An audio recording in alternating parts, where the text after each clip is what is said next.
The home of jump racing. This is where the magic happens. Feel like a Cheltenham favourite with Paddy Power.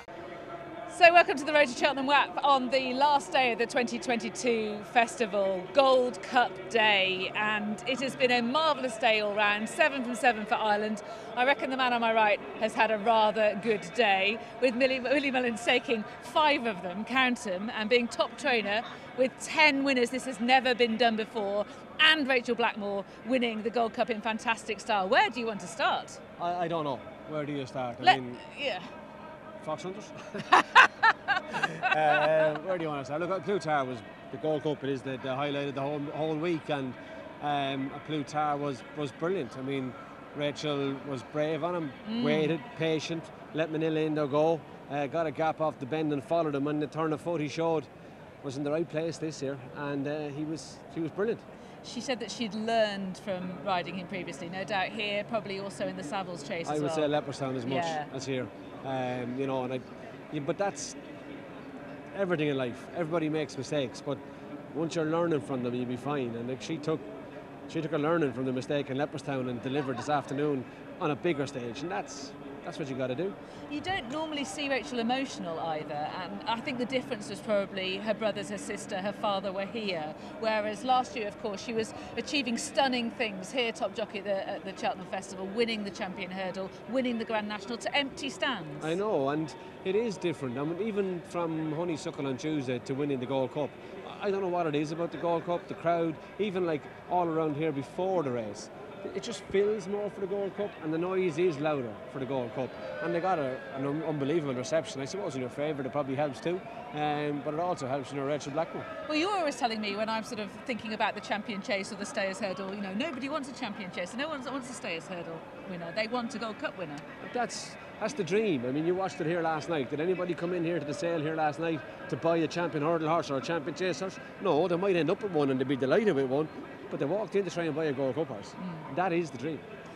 And Henry de Bromhead, just a fantastic week for him. Well, certainly the highs were fantastic, with Honeysuckle winning the Champion Hurdle back-to-back. And again, the 1-2 in the Cheltenham Gold Cup, the different way around, that is some training performance. That is a huge training performance, and especially with Manila Indo. I mean, to me, like his King George run, he ran a bit better at Leopardstown. Conflated didn't exactly frank that form yesterday, but he stepped forward again. And you were thinking off the bend, like if Rachel doesn't get out soon, or if he doesn't quicken, you know, Manila Indo's gone. But you know, he did empty a bit from the back of the last, and Plutar ended up winning a long way.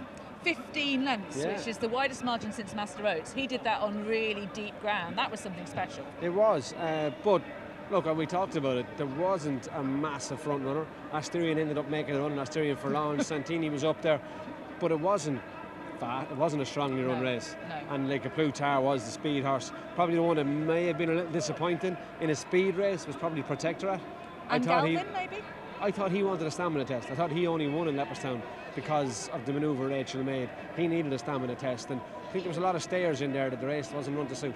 Yeah, Protectorate, they've got a young horse, they'll be back next year. John Hales, his owner, was saying. So Galvin, would he have liked a steady race? No, I don't think so. I thought he would have wanted a stronger gallop. And Royale Pagaille ran really well. He did run really well. He wants softer ground, but I guess when you saw Royale Pagaille turning down the hill on the bridle, you're kind of thinking they haven't gone that quick. Yeah. So that was the main event. The other main event of the day was the 5-timer for Willie Mullins, which brought up 10 wins. Now, once he got to 9, he was already the trainer who'd done more than any other trainer at the Cheltenham Festival. But Gordon Elliott held the record of 8 before. He's blasted through that with 10. An incredible week for him. Yeah, incredible week. And, you know, you'll always look back and think, but he probably got rubbed with the green somewhere along the way as well. But 10 was amazing. Vauban was very good in the first. Classy individual, probably involved in the race sooner than Paul had anticipated, but again, it wasn't a strongly run race, and you have to adapt and change to the tactics of how a race is playing out. Stateman looked well handicapped and duly obliged, and then Billaway and Ellie May, they kind of pulled them out of the fire. They didn't look likely winners that far from home. So you know, it was a great week all around, and obviously the nice guy in the Albert Bartlett going to the last was going to be Willie Mullins whichever way, but look, that race sadly was marred with Ginto getting hurt, but you know, it was an incredible week for close-up. Let's go through them individually. Vauban, he can brush up his jumping, but Willie Mullins is talking about a Champion Hurdle. Constitution Hill, Honeysuckle, Vauban, that'll be some Champion Hurdle. Yeah, it will, but that's the kind of horse that he thinks he could be. I wasn't certain he had the absolute stamina for a triumph. They went slow and he had the gears. But look, it is ambitious to say 4-year-old for a champion hurdle. They don't have a great record in it, but look, we think he's a very good horse. Rich Ritchie was being more ambitious than that. He was still thinking Melbourne Cup and champion hurdle. You know, you don't want to be greedy, do you? I'd be surprised if Willie goes down the flat road with him till he's maxed them over jumps. He's already said that. Already said that. That was Rich afterwards. I wasn't even talking to him, but I just look. Willie Mullins is a creature of habit, and I'd be that's what will happen. He was singing Paul Townend's praises, particularly after State Man. He loved the way that he rode him in that race. He was talking about the confidence with which he rode that. Yeah, he did. Very confident. I'd have said safe, as much as confident. Never got into any trouble. He was quite wide them all the way. But look, I suppose for us, for a novice, possibly the easiest handicap to ride them in is the county, with the room on the track, the guaranteed pace, and you can get yourself a bit of space. And look, we hoped he was a fair horse, and he's really obliged. Yeah, but it had quite a bit in hand, I reckon. I'd say he had a bit, yeah. And Paul as top rider? Yeah, and the highlight for me for Paul was to get up after galloping the Champ yesterday and go back out on Allaho, like with confidence. That was to me was the highlight of me looking at Paul Townend. That's not as easy as everybody thinks, and he did it. I appreciate it's not as easy as everybody thinks. I remember putting it to you in the past. I put it to Paul Townend, and you always respond the same way. That's the job, isn't it? You have to do it. It is the job, but I can say it or you can write it, but you act someone that actually goes and does it. Yes. That's a different thing. Yeah, I very much appreciate that. I think that is hugely underestimated.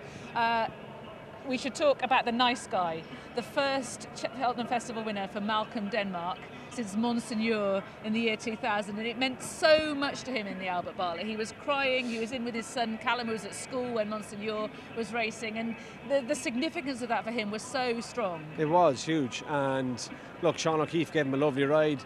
Manila Cooner was a little keen in front, but look, he delivered him with a well-timed run and challenge, and waited with Paul Townend until he got up to the last for a horse having his second run over hurdles. He kept a bit of company to the last, jumped it, and then he accelerated to win. Like Sean's he's gotten a few chances this year for Willie Mullins. He won a hilly way on Energramine. He obviously won here last year, the Martin Pipe and Galloping the Champ, but a big day for him as well. Very much so. Ridden Concertista as well this season, and Willie spoke warmly of him afterwards. He's clearly a man on the rise in the way, isn't he? Yeah, Willie rates him. That'll be a help for Sean.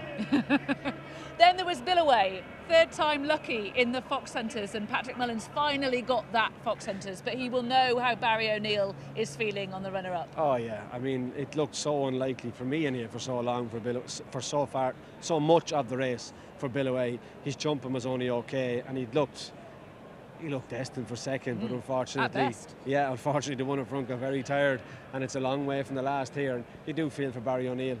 He's not the first person that has walked back down that chute with thoughts in their head of what I could have, should have, would have done. But look, that's racing, and Billaway got his day in the sun. He did, and Barry O'Neill yet to have his festival, and it came so close there, gutting for David Christie as well, who was the trainer. And they got softened up a little bit by Mighty Stowaway, didn't they? He finished third, Jamie Codd on board for Gordon Elliott, and carrying Camilla Sharples, the travelling head girls' colours for the first time as an owner. Yeah, it looked away from the third last like it was going to be between the two of them, but when Mighty Stowaway gave up, Winged leader got left a little bit in his own and got a bit lonely, and it's a terrible feeling. Yeah.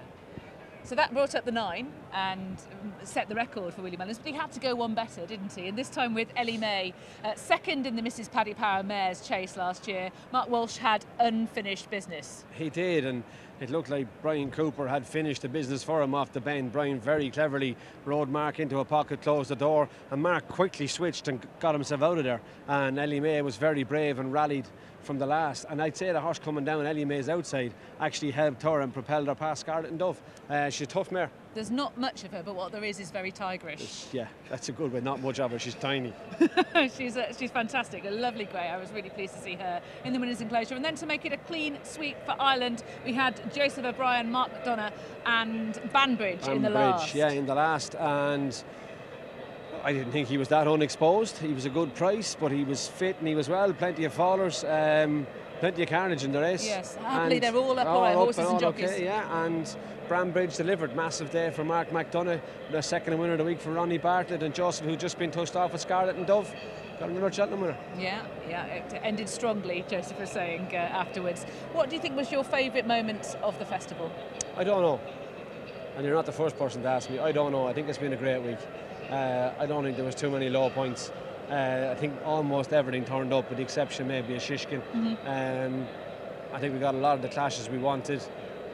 I don't know. Look, obviously Galloping to Sean fell, but that's racing, so I'm not going to consider that a low point. I don't know. I thought it was entertaining from start to finish, and it definitely made you look forward to next year. Very much so. For me, I mean, Honeysuckle, 15 for 15, that was fantastic. I know it wasn't the result people wanted, but I love the unique moment of Delta Work coming back with Tiger Roll for his swan song in the cross country. I did. I mean, it was just I'll remember that forever. And you know, Rachel Blackmore winning the Gold Cup. She's now got the Champion Hurdle, the Grand National, and the Gold Cup, and that's going to be so special for her. It is, and it was great for massive. I just thought it was great all week. I don't think there was no low point, and I think that's good. Yeah, don't want to choose one, I understand that. Well, thank you very much for watching Road to Cheltenham, all this series. We've got many people that we need to thank, haven't we? We've got time. we probably haven't, but we should thank Ben Wong, we should thank Will Haler, we should thank Sarah Gorman, absolutely. Bernard Condren, absolutely. Yeah. Danny Mullins, Gary O'Brien, Angus McNay, Nick Luck, absolutely. Yeah. And Thanks everyone else behind the scenes who was responsible for Road to Cheltenham. Thank you for watching the series. We look forward to seeing you next season. The home of jump racing. This is where the magic happens. Feel like a Cheltenham favourite with Paddy Power.